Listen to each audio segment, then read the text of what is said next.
क्या लगता है कब तक सीटों का मसला सुलझ जाएगा? नहीं, सब चीज सही है और सारा चीज हो चुका। आज भी शाम 6 बजे में हम लोगों का बैठक है महागठबंधन का।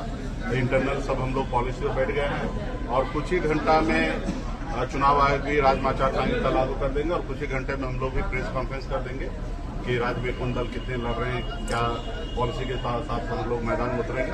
तो ये सारा चीज अंतिम चरण में है, तो अभी कोई टाइम देना भी कोई मतलब नहीं है, कभी भी हो सकता है। तेजस्वी यादव कह रहे हैं निष्पक्ष चुनाव हो, ऐसी बातें कर रहे हैं। इलेक्शन तौर पे इस तरीके से देखा जा रहा है देश में, खास करके मोदी जी के जब से सरकार आए हैं तो लोकतंत्र को खत्म करने का पूरा षड्यंत्र रचा जाता है।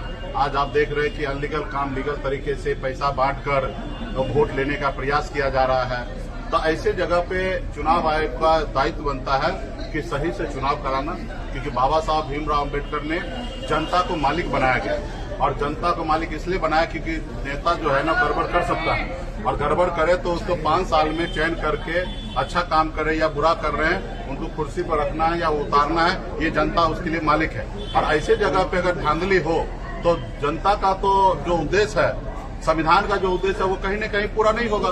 तो ऐसी जगह पे चुनाव आयोग के ऊपर जवाबदेही होता है। उनका सिर्फ यही काम है सही से चुनाव कराना, ना ही किसी के पक्ष में ना किसी के विपक्ष में ये काम कराए। लेकिन अभी जो हमको चुनाव आयोग से बहुत ज्यादा उम्मीद नजर नहीं आ रहा है, क्योंकि वो जो भी काम कर रहे हैं उसमें कहीं न कहीं एनडीए का, मोदी जी का फेवर है। अभी ये चुनाव जो है जनता मजबूती से लड़ेगी और जनता जो है ऐसी सरकार को उखाड़ फेंकेगी जो संविधान को नहीं मानते। एक फेज में चुनाव कराने की मांग जदयू कर रही है, क्या लगता है? अब क्या है कि नीतीश जी को तो भाषण देना नहीं है। अब उनको भाषण देना होता तब ना 5-5 फेज में चुनाव करते हैं। यही नीतीश कुमार जी 2015 में 5 फेज में चुनाव कराएं, क्योंकि उस समय स्वस्थ थे।